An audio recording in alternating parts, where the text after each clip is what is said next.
Hi viewers, welcome to our channel. ప్రస్తుతం మనతో పాటు దాము బాలాజీ గారు, సీనియర్ జర్నలిస్ట్ ఉన్నారు. వారితో ఒకసారి మాట్లాడదాం. సార్ నమస్కారం. సార్ ట్రంప్ పారాసిటమాల్ వాడొద్దు, ఇది చాలా ప్రమాదం అంటూ ఒక స్టేట్మెంట్ ఇచ్చారు. ముఖ్యంగా గర్భిణీ స్త్రీలకి ఇది చాలా డేంజర్ అని కూడా చెప్పడం జరిగింది. సో ఇది ఇప్పుడు ప్రపంచవ్యాప్తంగా ఈయన కామెంట్స్ వైరల్ అవుతున్నాయి. ఎందుకంటే మనం చూస్తూ వస్తున్నాం, పారాసిటమాల్ విరివిగా యూజ్ చేస్తూ ఉంటారు. చిన్న ఫీవర్ వచ్చినా ముందు పారాసిటమాల్ వేసేసుకుంటూ ఉంటారు. అటువంటిది ఇప్పుడు ట్రంప్ వాడొద్దు అని అన్నారు. మరి నిజంగా అదంత ప్రమాదమా? అసలు ఏ సందర్భంలో ట్రంప్ ఈ విధంగా కామెంట్స్ చేయడం జరిగింది? మరి దీనికి మిగతా మెడికల్ అసోసియేషన్ వాళ్ళు ఎటువంటి కామెంట్స్ చేస్తున్నారు? మరి ఓవరాల్‌గా దీని గురించి ఏం చెప్తారు సార్? పారాసిటమాల్ అనేది దాదాపు వాడని వాళ్ళు ఎవరు ఉండరు. మనకి చిన్న బాడీ పెయిన్స్ వచ్చినా, తలనొప్పి వచ్చినా, జ్వరం వచ్చినట్టు అనిపించినా, ఫీవరిష్‌గా అనిపించినా ముందు పారాసిటమాల్ వేసేసుకో అనేది పక్కన వాళ్ళు సలహాలు ఇస్తుంటారు. మనం కూడా పారాసిటమాల్ వేసేసుకుంటాం. క్రోసిన్ లాంటివి రెగ్యులర్గా వాడుతుంటారు. సో ముఖ్యంగా కరోనా తర్వాత అందరికీ మెడికల్ నాలెడ్జ్ వచ్చేసింది, లేదా వచ్చేసిందని నమ్ముతున్నారు. దానివల్ల ఎవరికి వాళ్ళు పారాసెటమాల్ ముందు వేసేసుకుంటారు, ఎందుకన్నా మంచిదని. ఒక్కొక్కసారి అవసరం లేకపోయినా ముందుగా మళ్ళీ వస్తుందేమో లేకపోతే ఎక్కువ అవుతుందేమో అన్న ఫీలింగ్తో వేసేసుకుంటారు, పోతే పోయిందిలో అన్నట్టుగా. ఇప్పుడు ఇలాంటి వాళ్ళకందరికీ ట్రంప్ ఒక షాక్ ఇచ్చాడు. అదేంటంటే పారాసెటమాల్ వేసుకోవద్దండి అని స్టేట్మెంట్ ఇచ్చాడు. ఇది వైరల్ అవుతుంది. అయితే ట్రంప్ ఏ కాంటెక్స్లో ఇచ్చాడు, ఆయన చెప్పిన రీజన్స్ ఏంటి, అయితే దీని పట్ల మొత్తంగా మెడికల్ అసోసియేషన్స్ కానీ డిఫరెంట్ హెల్త్ సెక్టర్లో పనిచేసే సంస్థలు కానీ ఎలాంటి రియాక్షన్స్ ఇచ్చారు అనే విషయాలు మనం చూద్దాం.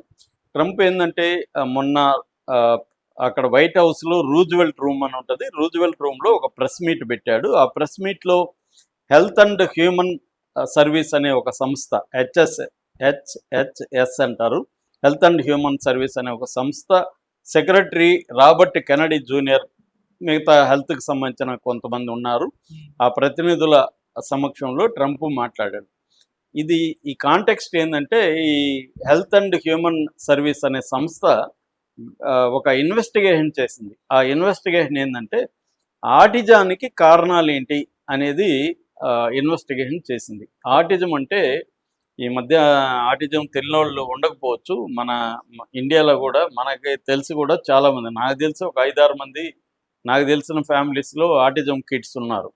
సో ఆటిజం అనేది బాగా పాపులర్ అయిపోయింది. ఆటిజం అనేది పిల్లలు ఏంటంటే వాళ్ళు సోషల్ స్కిల్స్ ఉండవు వాళ్ళకి, అంటే అందరితో కలవలేరు, తర్వాత ఒంటరిగా ఉండడాన్ని ఇష్టపడతారు, తర్వాత నాన్ వెర్బల్ కమ్యూనికేషన్ అనేది కష్టం, అంటే కళ్ళలోకి చూడడం కానీ మిగతావి ఉండదు, కొహరెన్స్ ఉండదు, తర్వాత ఎక్కువగా ఇరిటేట్కి గురవుతుంటారు, యాంగ్జైటీగా ఉంటారు, తర్వాత ఒకే దాని మీద ఇంటెన్స్డ్ ఏదైనా పట్టుకుంటే దాంట్లో ఇంటెన్స్డ్ వాళ్ళకి ఇంటెన్సిఫై ఇది నాలెడ్జ్ కానీ లేకపోతే ఇన్వాల్వ్ కానీ అవుతారనమాట. సో అంటే కొంతమంది ఆర్టిస్టులుగా ఉండేవాళ్ళు 24 hours ఆర్ట్ వేయడం, లేకపోతే మ్యూజిక్ ఉండడం. మా ఫ్రెండ్ వాళ్ళ అబ్బాయి ఉండేవాడు, వాడికి సినిమా నాలెడ్జ్ విపరీతం. నేను ఎప్పుడు పోయిన సినిమాల గురించి నాకు తెలియని అనే విషయాలు నాకు చెప్తుంటాడు, మన తెలుగు సినిమాల గురించి లేకపోతే వరల్డ్ సినిమాల గురించి. అట్లాగే 1920లో సెప్టెంబర్ 5th అనగానే సండే అని చెప్పగలడు అనమాట. అంత ఇది ఉంటుంది. అటువంటివి ఉంటాయి. అట్ ద సేమ్ టైం స్కూల్లో చూస్తే ఒంటరిగా భోజనం చేస్తుంటాడు. అందరూ గుంపులుగా తింటుంటే ఇతను మాత్రం ఒంటరి కూర్చొని తింటుంటాడు. ఇలాగా ఆటిజం అనేవాళ్ళు ఒక ఏంటంటే రెగ్యులర్గా కిడ్స్ లాగా ఉండకుండా వాళ్ళకి కొన్ని స్పెషల్ లక్షణాలు, వాళ్ళకి సపరేట్గా వాళ్ళ మీద దృష్టి పెట్టి చేయాలి. దీని మీద సినిమాలు కూడా వచ్చాయి. తమిళ్లో కూడా హరిదాస్ అనే ఒక సినిమా వచ్చింది. వరల్డ్ వైడ్ కూడా దీని మీద సినిమాలు వచ్చాయి. మొత్తంగా పెరుగుతుంది అనమాట. అమెరికాలో తీసుకుంటే 1970లో 10,000 మందికి ఒక ఆటిజం కిడ్ ఉంటే ఇవాళ 36 మందికి ఒక ఆటిజం కిడ్ ఉన్నాడు అమెరికాలో. అంతగా పెరిగింది. సో అందుకని ఇప్పుడు ఆటిజం మీద రీసెర్చ్లు వరల్డ్ వైడ్గా జరుగుతున్నాయి. ఆటిజానికి కారణాలు ఏంటి, ప్రెగ్నెంట్గా ఉన్న తల్లి ఎలాంటి మెడిసిన్స్ తీసుకున్నా లేకపోతే ఎలాంటి ఫుడ్ తీసుకున్నా దాని ఎఫెక్ట్ ఏమైనా కిడ్స్ మీద పడుతుందా, ఈ స్టడీస్ జరుగుతున్నాయి. ఇలాగా ఇప్పుడు అమెరికాలో ఈ హెల్త్ అండ్ హ్యూమన్ సర్వీస్ అనే సంస్థ చేసిన సర్వే రిజల్ట్లు మాట్లాడుతూ ట్రంప్ ఈ మాట అన్నాడు. ఆయన ఏమన్నాడంటే పారాసెటమాల్ అని మనం అంటాము, దాని మందు పేరు వచ్చి అసిటామినోఫెన్ అనే మందు మనం పారాసెటమాల్ పేరుతో వాడుతున్నాము. అమెరికాలో ఏమో టైలెనాల్ అనే పేరుతో వాడతారు. టైలనల్ అంటారు. ఈ అమెరికాలో వాడే పేరు అది. ఏదేమైనా అసిటామినాఫెన్ అనేది మందు. సో మనం అర్థం కావడం కోసం పారాసెటమాల్ అని చెప్పుకున్నాం.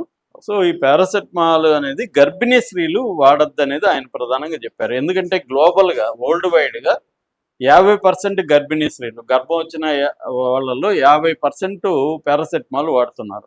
ప్రధానంగా ఫీవర్ వచ్చినా వాళ్ళకి బాడీ పెయిన్స్ వస్తుంటాయి. బాడీ పెయిన్స్కి పారాసెటమాల్ వాడతారు. ఐబుప్రోఫెన్ అనే మందు ఉంది కదా, అది కానీ వాడితే వాళ్ళకి ఏంటంటే మిస్క్యారేజీ, గర్భస్రావం ఇలాంటి సమస్యలు వస్తున్నాయి కాబట్టి పారాసెటమాల్ని ఇక్కడ డాక్టర్లు కూడా ప్రిస్క్రైబ్ చేస్తున్నారు, ఇది సేఫ్ అని. ఇప్పుడు ట్రంప్ ఏమంటున్నాడంటే ఇది సేఫ్ కాదు, ఇది డేంజరు, దీనివల్ల మీకు పుట్టబోయే బిడ్డకి ఆటిజం వస్తుంది అనేది ఆయన చెప్తున్నాడు. అంటే పారాసెటమాల్ వాడడం వల్ల, గర్భిణీలు వాడడం వల్ల బిడ్డలు ఆటిజంతో పుడతారు అనేది ఆయన చెప్తున్నాడు. అందుకని ఆయన ఏమన్నాడంటే మెడికల్ నెససరీ ఉంటేనే డాక్టర్లు చెప్పాలి. త్వరలోనే FDA, అమెరికాలో FDA అనేది అత్యున్నత మెడికల్ సంస్థ, food and drug administration. So ఈ సంస్థ త్వరలోనే ఇమీడియట్గానే ఒక నోటిఫికేషన్ జారీ చేస్తుంది అందరి డాక్టర్లకి, ఇది ప్రిస్క్రైబ్ చేయొద్దు, అత్యవసరం అయితేనే ప్రిస్క్రైబ్ చేయమని. నొప్పిని కొంత భరించమని చెప్పాలి తప్ప నొప్పి కోసం ఇది వాడడం కరెక్ట్ కాదు. ఇది లేకుండా అత్యవసరం అనుకుంటే మెడికల్ నెససరీ ఉంటేనే యూజ్ చేయండి అనేది అతను చెప్పాడు. దీన్ని అక్కడున్న కెనడీ కానీ హెల్త్ డిపార్ట్మెంట్ వాళ్ళు కూడా ఫార్వర్డ్ చేశారు. అట్లాగే FDA కూడా దీన్ని కరెక్ట్ ఒక ఫ్యాక్ట్ షీట్ కూడా రిలీజ్ చేసింది. అందులో uncovering the root of the causes, ఈ ఆటిజం కారణాలు ఏందనేది చెప్పింది. అయితే ఇక్కడ కొంతమంది 2025లో వచ్చిన మౌంట్ సినాయ్ అనే ఒక సంస్థ చేసిన స్టడీలో ఆటిజం అంటే ADHD అంటే attention deficiency hyper activity disorder అంటారు. అంటే వాడికి అటెన్షన్ పే చేయకపోతే వాడు ఎక్కువ ఓవర్ యాక్షన్ చేస్తుంటారు పిల్లలు, దాన్ని పగలగొట్టడం, దీన్ని హైపర్ యాక్టివిటీలోకి వెళ్ళిపోతారు. ఎందుకంటే వాళ్ళని మనం పట్టించుకోవాలనేది వాళ్ళకి కావాలి. నన్ను నువ్వు పట్టించుకోకపోతే నేను అది పగలగొడతా, ఇది పగలగొడతా, దీన్ని ADHD అంటారు.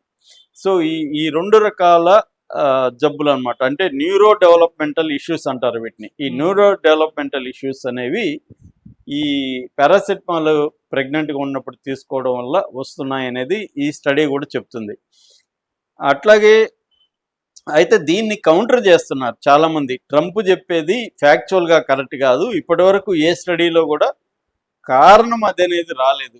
అసోసియేటెడ్ అంటే ఇది కూడా లీడ్ చేయొచ్చేమో కానీ ఇదే కారణం అంటే పారాసెటమాల్ వేసుకుంటే ఆటిజం కిడ్స్ లేకపోతే ADHD కిడ్స్ పుడతారు అన్న దానికి ఏమీ ఆధారాలు లేవు, కన్క్లూజివ్ ఎవిడెన్స్ లేదనేది చాలా సంస్థలు చెప్తున్నాయి.